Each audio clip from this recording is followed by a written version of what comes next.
नमस्कार, मैं स्वप्निल और आप the news launcher Uttar Pradesh Uttarakhand देख रहे हैं। प्रधानमंत्री नरेंद्र मोदी 2024 में सबसे बड़ा झटका कहां खाए थे? सीधा सा जवाब है उत्तर प्रदेश। अब उसी उत्तर प्रदेश को लेकर एक survey, mood of the nation sir, वो फिर से ये बता रहा है कि दरअसल जो स्थितियां ठीक करने की कोशिश में लगी हुई थी भारतीय जनता पार्टी, बात अब उसके हाथ से निकल रही है। क्योंकि फरवरी में जो मूड ऑफ द नेशन का सर्वे था, उसके मुकाबले में और नीचे खिसकती हुई नजर आ रही है भारतीय जनता पार्टी। दूसरी तरफ इंडिया गठबंधन बढ़त बना रहा है। कुल मिलाकर इन तमाम चीजों को कुछ इस तरीके से समझिए कि यदि आज की तारीख में चुनाव हो जाए तो फिर भारतीय जनता पार्टी को मुंह की ही खानी पड़ेगी। और इन सब के बीच सवाल ये भी कि आने वाले दिनों में तो विधानसभा का चुनाव है और विधानसभा चुनाव के मद्देनजर भारतीय जनता पार्टी को जहां अपनी सारी रणनीति लगा लेनी है, अपनी पूरी कमर कस लेनी चाहिए, वहां पर वो फिसल कैसे रही है, फिसड्डी कैसे साबित हो रही है। ये काबिलियत अखिलेश यादव की है, ये करिश्मा अखिलेश यादव के पीडीए का है, ये करिश्मा राहुल गांधी के जनसंवाद का है, या फिर कि ये करिश्मा राहुल और अखिलेश के सम्मिलित प्रयास का है। एक तरफ राहुल अखिलेश की जोड़ी है तो दूसरी तरफ योगी बनाम मोदी। आज इन तमाम गुत्थियों को जरा समझने की कोशिश करेंगे। सबसे पहले संतोष जी को जोड़ लीजिए। संतोष भाई, बहुत बहुत स्वागत है। एक हेडलाइन यूपी तक की, सबसे पहले जरा दर्शकों को हेडलाइन दिखाइए। फरवरी के सर्वे के मुकाबले अगस्त में नुकसान। यूपी में आज हुए लोकसभा चुनाव तो भाजपा को मिल सकती हैं इतनी सीटें। कितनी सीटें मिलेंगी वो अभी आपको बताएंगे, लेकिन हटा दीजिए इसे।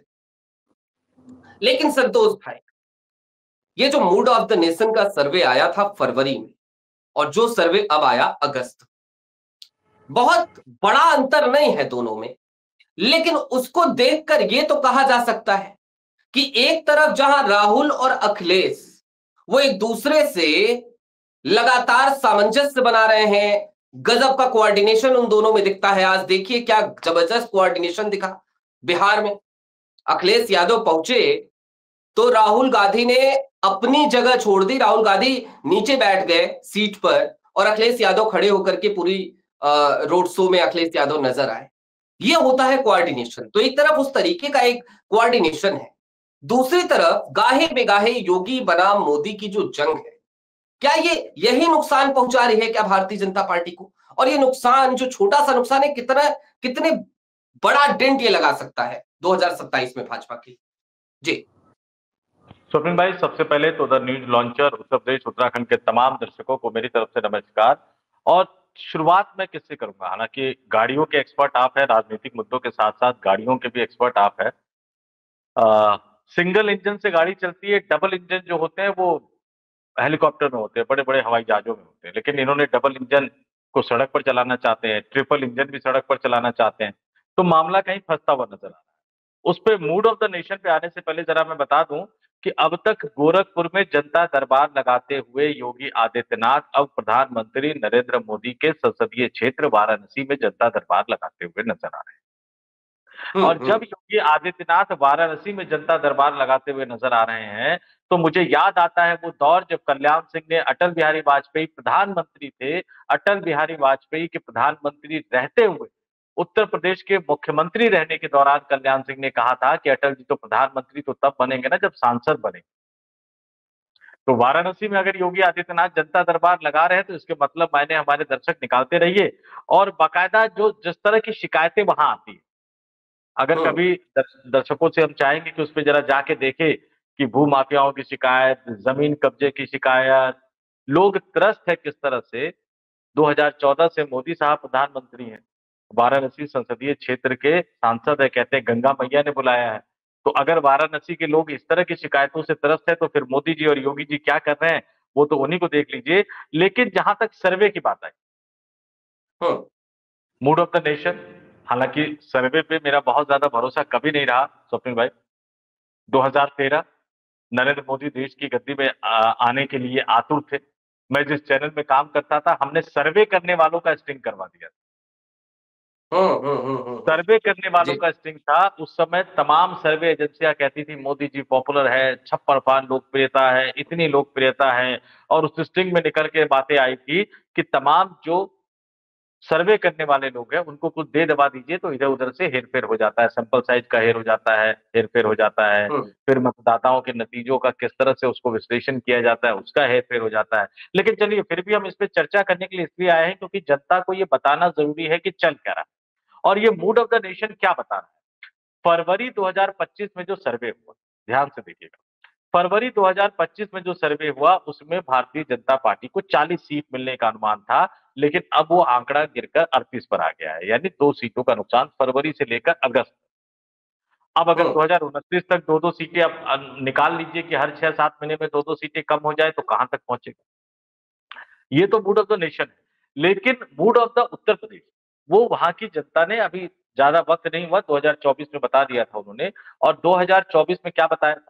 2014 में जिस एनडीए गठबंधन को उत्तर प्रदेश की जनता ने 80 लोकसभा सीटों पर से 73 लोकसभा सीटों पर जीत दिलाई थी, 2019 के लोकसभा चुनाव में उत्तर प्रदेश की जनता ने 80 लोकसभा सीटों में से 64 सीटों पर जिस एनडीए गठबंधन के उम्मीदवारों को विजयी बनाया था, उसी उत्तर प्रदेश की जनता ने 2024 के लोकसभा चुनाव में जब प्रधानमंत्री नरेंद्र मोदी मंगलसूत्र की बात कहते हुए नजर आ रहे थे, हिंदू मुसलमान की बात कहते हुए नजर आ रहे थे, योगी कब्रिस्तान शमशान की बात कहते हुए नजर आ रहे थे, पता नहीं क्या क्या 80%, 20%, अरे पता नहीं राम क्या क्या राम बातें, मंदिर, संतोष भाई पता नहीं, सबसे बड़ा मुद्दा तो राम मंदिर अयोध्या। बिल्कुल, पता नहीं क्या क्या बातें कहते हुए नजर आ रहे थे। और हाँ। लोकसभा चुनाव से कुछ महीने पहले आधे अधूरे बने राम मंदिर का शिलान्यास, आधे हम्म। अधूरे बने राम मंदिर का शिलान्यास, हम्म। शंकराचार्य नाराज हो गए, हिंदू धर्म के कई पुरोधा नाराज हो गए। लेकिन आप वो तमाम चीजें करते रहे और फिर जब आप जनादेश मांगने गए तो उत्तर प्रदेश में 2024 के लोकसभा चुनाव में उत्तर प्रदेश की जनता ने भारतीय जनता पार्टी को सिर्फ 33 सीटें दी, सिर्फ 33। और उनके जो जी। सहयोगी आरएलडी जयंत चौधरी साहब को 2 सीट दी और अपना दल अनुप्रिया पटेल साहब इकलौती सांसद रह गई, साहिबा इकलौती सांसद रह गई अपने पार्टी की, यानी कुल मिलाकर 36 सीटें, 80 में से 36 सीट। और वो हाल तब हम्म। था जब अमित शाह येन केन प्रकिरण इस बात पर अड़ गए कि जयंत चौधरी को एनडीए गठबंधन में लाना है और इतना मजबूर कर दिया गया जयंत चौधरी, मैं इस शब्द का बहुत जिम्मेदारी से इस्तेमाल कर रहा हूं, जयंत चौधरी समाजवादी पार्टी के गठबंधन में 14-15 सीटों पर दावेदारी कर रहे थे, 7 से 8 सीटें उनको मिलना लगभग तय हो चुका था। जयंत चौधरी ये भी बयान दे चुके थे कि मैं चौवन्नी छाप नहीं हूं जो पलट जाऊं। जब भी जयंत चौधरी हम्म। के भारतीय जनता पार्टी में जाने की बातें कही जाती थी तो याद आता था वो सीन जब उत्तर प्रदेश की पुलिस ने, योगी आदित्यनाथ की पुलिस ने जयंत चौधरी पर लाठियां बरसाई। जी, किसी किसान की आंदोलन के दौरान।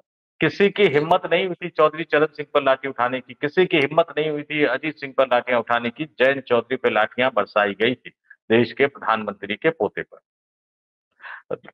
संसद भवन परिसर के अंदर मैंने खुद जयंत चौधरी से पूछा कि क्या आप बीजेपी जाएंगे? उन्होंने कहा कभी नहीं, हमारा घर जिस तरह से खाली करवा लिया गया था पैरामिलिट्री फोर्स लगा के, कभी नहीं जाऊंगा बीजेपी के साथ। लेकिन वो चले गए। तो उस बीजेपी के साथ जाने के बाद भी पश्चिमी उत्तर प्रदेश में इतनी बुरी हालत हो गई भारतीय जनता पार्टी की कि गिनती के उनके उम्मीदवार चुनाव जीत कर आए और समाजवादी पार्टी अकेले 37 और कांग्रेस पार्टी 6 यानी 43 सीटों पर वो चुनाव जीते। अब जो है उसी के आसपास 1-2 सीटों के घटोतरी बढ़ोतरी के साथ उसी के आसपास जो मूड ऑफ द नेशन बता रहा है वो बता रहा है। अब इसका असर क्या? हम्म। इसका असर सिंपल सी बात आपको बता दूं कि कहां से क्या चीजें निकलती हुई सामने आ रही है। डबल इंजन में टकराव है, दिल्ली हम्म। दरबार यूपी दरबार में टकराव है। हालत ये हो गई है कि मुख्यमंत्री योगी आदित्यनाथ को सूचना विभाग की बैठक बुलानी पड़ती है कि आजकल के जो नेशनल चैनल है वो योगी आदित्यनाथ को लाइव क्यों नहीं दिखा रहे हैं। एक एजेंसी के साथ भी उनका अच्छा। करार है, नेशनल चैनल लाइव नहीं दिखा रहे उनके प्रोग्राम को आज। हाँ। तो ये बड़ी चिंता का विषय हो गया। अब एक क्यों नहीं मुख्यमंत्री के दिखा लिए रहे? नहीं नहीं नहीं संतोष भाई, ये इस बात को ऐसे नहीं जाने दे सकते भाई। अरे मुख्यमंत्री हैं, देश का इतना बड़ा सूबा है, और बहुत विज्ञापन जाता है हमने सुना। तो इतना विज्ञापन जा रहा है फिर भी लाइव नहीं दिखाया जा रहा है, क्या बात कर रहे हैं? मैं तो हालांकि चैनल्स देखता नहीं हूं तो मुझे नहीं पता है, लेकिन वाकई में नहीं दिखाया जा रहा है इतने विज्ञापन देने के बाद भी। नहीं, इसमें एक चीज और भी जोड़ दीजिए कि देश की एक बड़ी न्यूज एजेंसी के साथ करार भी है उनका, हाँ हाँ, वो तो है, वो तो है। अब जो उस उसको, एजेंसी का नाम नहीं ले सकते ना, हमें हमें उस एजेंसी से मतलब हमने तो बाइकआउट कर रखा है उस एजेंसी का, हम उसका नाम नहीं ले सकते संतोष भाई। इसलिए जी। मैंने नाम नहीं लिया। तो जब हाँ। वहां से लाइव फीड जाती है तो भी टीवी चैनल लाइव नहीं दिखाते हैं। सूचना विभाग के अधिकारियों को फटकार लगी है कि इसकी व्यवस्था करवाओ। खबरें तो छप जाती है हम्म। अखबारों में, क्यों? क्योंकि खबरें हम्म। लखनऊ एडिशन भी है, उत्तर प्रदेश का एडिशन भी है, 3-3 4-4 पेज के हम्म। विज्ञापन भी चाहिए, ये तमाम चीजें हैं। लेकिन जिस मुख्यमंत्री को चिंता ये हो कि नेशनल मीडिया उनको दिखा न रहा हो, जो मुख्यमंत्री प्रधानमंत्री नरेंद्र मोदी के संसदीय क्षेत्र में जाकर जनता दरबार लगाते हुए नजर आ रहे हैं, और दूरी कोई बहुत हम्म। ज्यादा नहीं है, दूरी कोई बहुत ज्यादा नहीं है, सिवान पहुंचे हम्म। अखिलेश यादव। आज जो हम्म। 14वां दिन था, छपरा से यात्रा की शुरुआत हुई। अब अगर उससे थोड़ा सा आगे आप बढ़ते चले जाए नवादा की तरफ, नवादा, औरंगाबाद, कैमूर, भभुआ, रोहतास, और उसके बाद आ जाता है सासाराम, और सासाराम जैसे ही खत्म होता है उसके बाद आ जाता है उत्तर प्रदेश का चंदौली, और सासाराम से 55-60 किलोमीटर है प्रधानमंत्री नरेंद्र मोदी का संसदीय क्षेत्र वाराणसी। तो जो यूपी से, बिहार से जो हवा बह रही है ना वोट चोरी वाली, वो वाया यूपी देश की राजधानी दिल्ली तक पहुंच रही है। Mood of the hmm. Nation उसी को बताता हुआ नजर आ रहा है। लेकिन अपनी दिक्कत है, अगर ये आज दिखा देंगे कि भारतीय जनता पार्टी सिर्फ 10 ही सीट 80 में से जीत के आ पा रही है, तो फिर ये कहाँ, इनके लिए भी दिक्कतें हैं, हम्म। समझिए इनको। लेकिन फिर दूसरी चीज भी समझिए, मूड ऑफ द नेशन एक अलग चीज होती है, और मूड ऑफ द चुनाव आयोग एक अलग चीज होता है। हाँ हाँ हाँ, ये बड़ी और, बात है। और target of the election commission भी एक अलग चीज होता है। आप ये देखिए, महाराष्ट्र में लोकसभा चुनाव में जो नतीजे हैं, और फिर विधानसभा चुनाव में नतीजे आए, कोई रॉकेट साइंस लगाने की जरूरत नहीं, कोई रॉकेट साइंस लगाने की जरूरत नहीं। कुछ ही महीनों में लोकसभा चुनाव में भारतीय जनता पार्टी का सुपड़ा साफ करने वाले शरद पवार, उद्धव ठाकरे और राहुल गांधी के गठबंधन को लेकर ऐसा क्या हो गया कि जनता ने विधानसभा चुनाव में उनको हरा दिया। और सिर्फ हरा नहीं दिया, विधानसभा चुनाव का जो नतीजा है वो हरा नहीं दिया, बुलडोजर चला दिया विपक्षी नेताओं। क्या इस पर कोई यकीन कर अरे तो सकता नहीं है? नहीं नहीं संतोष भाई, संतोष भाई, अब देखिए यहीं पे आप लोग गलती करते हैं, हम लोग भी गलत समझ लेते हैं। देखिए भाई, योगी जी परम प्रतापी हैं, उनकी इतनी सभाएं लगी थी तो हो गया असर, इसमें कौन सी बड़ी बात है ये? वाकई में कोई रॉकेट साइंस नहीं है भाई, योगी जी ने जिताया महाराष्ट्र। आते हैं, उस पे भी आते हैं आपके योगी जी पे। और आपने जो बोला वो सूचना विभाग वाले आज बहुत खुश होंगे, क्योंकि बिल्कुल नरेंद्र हाँ। मोदी वाले स्टाइल में, नरेंद्र मोदी वाले स्टाइल में योगी आदित्यनाथ जहां जहां रैलियां करने जाते हैं तो उसके बाद एक सूचना रिलीज की जाती है, ऑफिशियली नहीं, अनऑफिशियली। हाँ। उन अनऑफिशियली सूचना में क्या बताया जाता है? महाराष्ट्र में जाके योगी जी ने इतनी रैलियां करी, इतनी सीटों पर जीत मिली। हरियाणा में जाकर महाराज जी ने इतनी रैलियां करी, इतनी सीटों पर जीत मिली। राजस्थान में इतनी रैलियां करी, इतनी सीटों पर जीत मिली। मध्य प्रदेश में गए, इतनी रैलियां की, इतनी सीटों पर जीत मिली। लेकिन वो आंकड़ा फिर झारखंड का नहीं आता है, झारखंड का वो आंकड़ा नहीं आता है, कर्नाटक का वो आंकड़ा नहीं आता है, हिमाचल प्रदेश का वो हम्म। आंकड़ा नजर नहीं आता है। अब बिहार में विधानसभा चुनाव है, रैलियां वो जरूर करते हुए नजर आएंगे। बिहार के विधानसभा चुनाव के बाद देखते हैं कि वो आंकड़ा आता है कि नहीं आता, कितनी रैलियां करी, कितनी सीटें जीती। लेकिन अब अब देखिए टारगेट क्या है। मैं फिर कहता हूं, यूपी बिहार दोनों की राजनीति एक जैसी है। प्रधानमंत्री जी ने टारगेट रख दिया है कि हम बिहार की 243 सदस्यीय विधानसभा में 225 सीटें एनडीए गठबंधन जीत के आए। गनीमत है कि 18 हम्म। सीट उन्होंने छोड़ दिया। 18 सीट में उन्होंने कांग्रेस पार्टी, तेजस्वी यादव, सीपीआई माले, सीपीआई, सीपीएम, मुकेश सहनी सबको निपटा दिया। अब 225 सीटों का टारगेट रख दिया चुनाव आयोग के सामने। परफॉर्मेंस तो उनको भी देनी होगी ना, 225 नहीं तो हम्म। 200, 200 नहीं तो 180, 175। तो एक मूड ऑफ द नेशन है और एक target of the election commission. वो कुर्सी का हम्म। टारगेट है, कभी उस पर राजीव कुमार बैठते हैं, कभी ज्ञानेश कुमार बैठते हैं, कभी कोई और से कुमार आ जाएंगे, लेकिन वो टारगेट है। और सिर्फ उत्तर प्रदेश, बिहार, बिहार से थोड़ा सा आगे बढ़िए पश्चिम बंगाल। पश्चिम बंगाल कहा जा रहा है कि 500 से ज्यादा टीमें पहुंच गई हैं सर्वे करने के लिए। हम्म। तो ये तमाम टारगेटों के बीच में, इन तमाम चीजों के लक्ष्यों के बीच में इस तरह का भी मूड ऑफ द नेशन आना, जिसमें बीजेपी की सीटें कम होना बताया जा रहा है, ये मानकर चलिए, इसको मल्टीप्लाई कर दीजिए कि कितना ज्यादा उत्तर प्रदेश की जनता में गुस्सा होगा योगी आदित्यनाथ और भारतीय जनता पार्टी की सरकार को लेकर। इसको उस तरह से भी देखिए कि कॉन्स्टिट्यूशन क्लब के चुनाव में अमित शाह द्वारा समर्थित उम्मीदवार बालियान साहब को चुनाव हराने के बाद उन्होंने कहा कि मैं 100 प्लस कुछ वोटों से जीता हूं, लेकिन अगर इसको मल्टीप्लाई कर दीजिए तो ये कई लाख वोटों का अंतर होता है।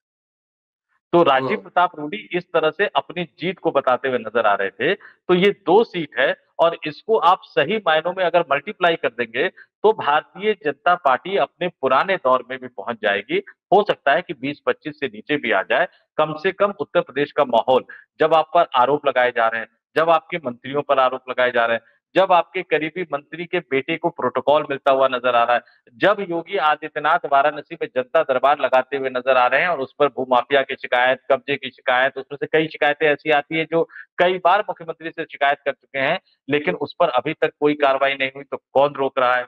गाजियाबाद का मैं बता दूं कि ऑनलाइन सिस्टम बनाया गया है। ये गाजियाबाद में उत्तर प्रदेश के तमाम जिलों का ऑनलाइन सिस्टम बनाया गया है कि आप शिकायत कीजिए, आपकी शिकायत पे कार्रवाई, लेकिन बिना हम्म। कार्रवाई हुए ही उसका निस्तारण कर दिया जाता है। इससे आगे बढ़िए, नहीं कल्याण नहीं, सिंह। संतोष भाई, याद दिला दूं। एक शिकायत की एक बेचारे बुजुर्ग ने किसी मसले पर, तो उसका क्या हश्र हुआ, वो खबरें खूब चली। तो ये तो हाल है। नहीं, वो खबरें भी इसलिए खूब चली क्योंकि वो जिस विधायक पर आरोप लगा रहे थे वो योगी आदित्यनाथ के खिलाफ मोर्चा खोले। हम्म। अब आते हैं, जैसा कि मैंने कहा, कल्याण सिंह का दौर याद दिलाता हूं। कल्याण सिंह क्यों बहुत ज्यादा पॉपुलर? देखिए, बेसिक फर्क समझिए। हवा में उड़ने में और जमीन पे चलने में फर्क होता है। कल्याण सिंह जब मुख्यमंत्री भी हुआ करते थे, तो जब वो अलीगढ़ आते थे, अपने इलाके में आते थे, तो लखनऊ से वाया रोड आते, गाड़ी से आते, रास्ते में जी। कार्यकर्ताओं से मिलना, नेताओं से मिलना। जब आप कार्यकर्ताओं से मिलते हैं तो एक्चुअल फीडबैक आपको मिलता है। अब उसमें क्या होता है, एक्चुअल फीडबैक क्या होता है कि मुख्यमंत्री जी का हुआ कि नहीं, हम सुबह चले गए, अचानक वो चल रहे, जितने बड़े बड़े जिले के मठाधीश हुआ करते थे वो पता नहीं कहाँ लगे हुए हैं, कहाँ क्या करने में लगे हुए हैं, अचानक वो पहुंच नहीं पाते। तो किसी जिले में अगर अचानक मुख्यमंत्री पहुंचे तो जाहिर सी बात है कि उनकी मुलाकात उन्हीं कार्यकर्ताओं से होती है जो जिला छोड़कर नहीं जाते, जो गांव जवार कहीं छोड़कर नहीं जाते। तो वो क्या करते हैं, आपको असली फीडबैक देते हैं। अब मुख्यमंत्री जी। जी देखिए क्या करते हैं, योगी आदित्यनाथ जी क्या करते हैं, दिल्ली आना होता है तो बचत के नाम पर उन्होंने क्या कह दिया कि मैं दिल्ली एयरपोर्ट उतरने की बजाय हिंडन एयरपोर्ट पर उतरते हैं। तो लखनऊ से उड़ते हैं, हिंडन एयरपोर्ट उतरते हैं, फिर वो जो नया वाला NH9 बनाया गया, राजनगर एक्सटेंशन से चढ़ते हुए NH9 से चढ़ते हुए आगे जाकर वो बुद्ध जी का पार्क है, वो निजामुद्दीन वाले पुल से आगे निकलते हैं और यूपी सदन पहुंच जाते हैं। अच्छा, वो रोड चकाचक है क्योंकि मुख्यमंत्री कभी भी आ सकते हैं। लेकिन उसी हिंडन एयरबेस से जब निकलते हैं तो वो राजनगर पे चढ़ने की बजाय अगर राइट हो जाए और वो पसंडा वाले रोड से आगे निकले तो तब उनको समझ में आएगा कि अधिकारी किस तरह से उनको झांसे में रख रहे हैं। चलिए वहां भी ना हो जाए, अगर उसी से थोड़ा सा आगे चले जाए और यहाँ शालीमार गार्डन और साहिबाबाद, इनमें बड़ी सभाएं करते थे, जब सांसद भी थे तब भी इनकी सभाएं यहाँ पर लगती थी, चंद्रशेखर साहब के नाम से पार्क है। अगर उसी रोड पर वो निकल जाए और वाया आराधना GT रोड पर चले जाए, GT रोड तो 5 राज्यों को जोड़ने वाली रोड है, GT रोड पर चले जाए, तब उनको समझ में आएगा, जो उनकी गाड़ी का पेंट हो जाएगा ना, रंग रोगन हो जाएगा, कीचड़ से, पानी से, गड्ढे से, सड़क में गड्ढा, गड्ढों में सड़क, तो ये चीजें तब उनको नजर आएगी। अभी नजर नहीं आ रही, और यही सब चीजें गुस्सा बढ़ा रही है। ये मैं गाजियाबाद का सिर्फ मैंने आपको उदाहरण दिया, ये हालत उत्तर प्रदेश के कई बड़े जिलों में। जी। अब अधिकारी किस तरह से करते हैं मैं आपको बताऊं। एक पार्क बन गया या कोई एक जगह बन गई, अखिलेश यादव ने उद्घाटन किया हो, मुलायम सिंह यादव ने उद्घाटन किया हो, या समाजवादी पार्टी के किसी भी नेता ने उद्घाटन किया हो, पार्क अखिलेश यादव का नहीं, वो तो मुख्यमंत्री थे तब उद्घाटन किया ना। पार्क तो इलाके के लोगों का है। अब जी। क्या मानसिकता बना दी है कि नहीं, अखिलेश जी ने उद्घाटन किया, ये पार्क राम मनोहर लोहिया के नाम पर है, तो इसमें विकास कार्य कराएंगे तो लोग याद करेंगे, वही याद करेंगे कि अखिलेश ने उद्घाटन किया। अब बताइए, यहाँ एक तरफ प्रधानमंत्री मोदी है जो नेहरू जी के उद्घाटन करने वाली हर चीज पर अपना नाम का बोर्ड लगा रहे हैं। संसद का नया भवन बना दिया उन्होंने ताकि मोदी जी के नाम का बोर्ड लग जाए कि उन्होंने उद्घाटन किया है, क्योंकि पुराने में तो नेहरू जी का नाम, नेहरू जी। जी के अलग अलग कार्यक्रम, तैलीय चित्र और ये सब लगे थे, उसमें भी उद्घाटन में नेहरू जी का नाम नहीं है पुराने वाले। है। लेकिन कई जगह है, नॉर्थ ब्लॉक में, साउथ ब्लॉक में तो मंत्रालय नए बना दिए, और यहाँ हम्म। योगी जी को अधिकारियों ने समझा दिया कि नहीं, तो योगी जी समझ गए। तो ये गुस्सा तो है। और प्रशासनिक क्षमता, मैं फिर से कह रहा हूं, प्रशासनिक क्षमता और अधिकारियों को पहचानने की समझ, ये किसी भी नेता में बहुत जरूरी है। आप नरेंद्र मोदी की आलोचना कर सकते हैं, लेकिन नरेंद्र मोदी जो अधिकारी चुनते हैं, बताइए, ईडी का अधिकारी चुना, सुप्रीम कोर्ट डांटता रहा, फटकार लगाता रहा, लेकिन उनको एक्सटेंशन पे एक्सटेंशन, एक्सटेंशन पे एक्सटेंशन देते रहे ना, देते रहे। एक अधिकारी अंतिम समय गुजरात, तक, अंतिम समय एक, तक, जब तक कोर्ट नहीं अड़ा तब तक देते रहे। हाँ, एक अधिकारी गुजरात में, AK शर्मा साहब, ऐसी नजर पड़ी कि प्रधानमंत्री बने तो यहां लिया है, फिर उत्तर प्रदेश में भेज दिया कि जाओ जाओ मुख्यमंत्री बनना मंत्री है, बना। मंत्री मुख्यमंत्री बनना है, इस तरह का पूरा प्रोटोकॉल मिलने लग गया था उनको। हालांकि योगी जी ने उनको अच्छा। नाम दिया है। तो जब आप आपस में ही लड़ते हुए भिड़ते हुए नजर आते हैं, तो ये मूड ऑफ द नेशन ये बता रहा है, ये थोड़ा सा कम बता रहा है, लेकिन गुस्सा इससे ज्यादा है। और एक दूसरी बात और भी, जो वोट चोरी वाला खेल पकड़ लिया और जो पीडीए वाली जो थ्योरी अखिलेश यादव ने अपना ली है, ये जो पीडीए वाली थ्योरी है, ये अपने आप में बहुत ज्यादा कारगर साबित होगी। और आपको बता दूं कि इसका इस्तेमाल जो अपने जमाने में मुलायम सिंह यादव ने किया, फूलन देवी को ऐसे ही उठाकर लाकर उन्होंने लोकसभा का सांसद नहीं बना दिया। जातियों का समीकरण, पिछड़े जातियों को साथ लेना, ये समीकरण उन्होंने बनाया था। और भारतीय जनता पार्टी को सत्ता से बाहर करने के लिए 1991 का जब राम मंदिर आंदोलन का दौर आया, जब ढांचे को ढाया गया, कल्याण सिंह सरकार की विदाई हो गई, उसके बाद जो विधानसभा चुनाव हुआ, हिंदुत्व के रथ पर सवार भारतीय जनता पार्टी के विजयी रथ को रोकने का काम दलितों, पिछड़ों, अल्पसंख्यकों और अगड़ी जातियों का एक संतुलन बनाकर सबसे पहले मुलायम सिंह यादव ने किया था, कांचीराम के साथ समझौता कर। बाद में लेकिन सद्दू भाई, अमित शाह ने इसको थोड़ा सा पूरा, अमित शाह ने इसी फॉर्मूले को अपनाया 2017 के विधानसभा चुनाव में, जब यूपी के पोस्टर पर, मुख्यमंत्री के उम्मीदवारों के संभावित पोस्टर पे 6 चेहरे चिपका दिए। ब्राह्मण चाहिए तो ये लो ब्राह्मण नेता, क्षत्रिय चाहिए तो ये लो क्षत्रिय नेता, लोध चाहिए तो ये लो उमा भारती, पिछड़ा चाहिए तो ये लो केशव प्रसाद मौर्य, और उन 6 में से किसी को मुख्यमंत्री नहीं बनाया। तो अब उस पीडीए का जो खेल है वो अखिलेश यादव समझ गए हैं। उसका एक ट्रायल लोकसभा चुनाव में हो गया, और उसका जो अंतिम एक ट्रायल होगा वो विधानसभा चुनाव में होगा। और इस बार विधानसभा चुनाव में भारतीय जनता पार्टी की क्या हालत होगी, वो ये मूड ऑफ द नेशन आपको बता रहा है, उसकी तरफ इशारा कर रहा है। हालात तो इससे भी ज्यादा भयावह हो सकते हैं स्वप्न भाई। ठीक है, ये हालात जो इससे भी ज्यादा बदतर हो सकते हैं, हालांकि समय हो चुका है, लेकिन फिर भी एक क्विक रिस्पॉन्स आपका चाहिए। ये किसके लिए खराब हो रहे हैं हालात? सिर्फ योगी आदित्यनाथ के लिए, या योगी और दिल्ली दरबार दोनों के लिए ही हालात बद से बदतर होते जा रहे हैं? देखिए, दोनों के लिए हालात बद से बदतर है। अगर यूपी जाएगा तो दिल्ली भी जाएगी। हम्म। देश की राजधानी दिल्ली की गद्दी का रास्ता उत्तर प्रदेश से होकर निकलता है। अगर उत्तर प्रदेश में कुर्सी हिली तो दिल्ली में भी कुर्सी हिलेगी, आप ये तय मानकर चलिए। कल्याण सिंह और अटल बिहारी वाजपेयी की लड़ाई में शुरुआती दौर में अटल बिहारी वाजपेयी जीत तो गए थे, लेकिन अटल बिहारी वाजपेयी की सरकार की भी विदाई हुई 2004 के लोकसभा चुनाव में, और उसके बाद भारतीय जनता पार्टी को 10 साल तक सत्ता का इंतजार करना पड़ा था, केंद्र की सत्ता। 4 में हारे, 2009 में हारे। तो अगर उत्तर प्रदेश जाएगा, और अब तो भारतीय जनता पार्टी में जिस तरह का वन मैन शो हो गया है, जिस तरह से अब अभिभावक मोहन भागवत साहब को बताया जाने लगा है, जिस तरह से कहा जा रहा है कि मोदी नहीं तो भारत को संकट से कौन निकालेगा, तो इनकी विदाई के साथ ही अब जो वनवास भारतीय जनता पार्टी का होगा, शायद वो 10 साल की बजाय आप मान कर चल लीजिए 15 या 20 साल का हो जाएगा। लेकिन विदाई तो दोनों की ही होनी है। विदाई तो दोनों की ही होनी तय है। खैर, हालांकि जैसा कि संतोष जी ने कहा, हम भी ये बात कहते हैं कि सर्वे पर बहुत ज्यादा भरोसा तो नहीं करते, लेकिन हाँ, 2024 के चुनावों से पहले आए तमाम ओपिनियन पोल और तमाम एग्जिट पोल्स ने जिस तरीके से अपनी साख खोदी थी, उसके बाद एमओटीएन लगातार फूक फूक कर कदम रख रहा है, ऐसी हम उम्मीद करते हैं। सी वोटर एमओटीएन सर्वे कराता है, और ये survey India today group, TV today group के लिए किया जाता है। बहरहाल, उस सर्वे में फिलवक्त ये दिखाया जा रहा है कि भाई भारतीय जनता पार्टी का ग्राफ गिर रहा है फरवरी के मुकाबले, और उत्तर प्रदेश में तो खास तौर पर। अब इसके पीछे जाहिर सी बात है, एक तरफ अखिलेश यादव, राहुल गांधी, समूचे इंडिया गठबंधन की एकता है, तो दूसरी तरफ दिल्ली बनाम लखनऊ की वो जंग जो लगातार अनवरत रूप से जारी है। आपकी क्या राय है? कमेंट बॉक्स में जरूर बताइएगा। अभी के लिए दीजिए इजाजत, देखते रहिए the news launcher Uttar Pradesh Uttarakhand. बहुत शुक्रिया संतोष भाई। बहुत बहुत धन्यवाद और तमाम दर्शकों को फिर से नमस्कार।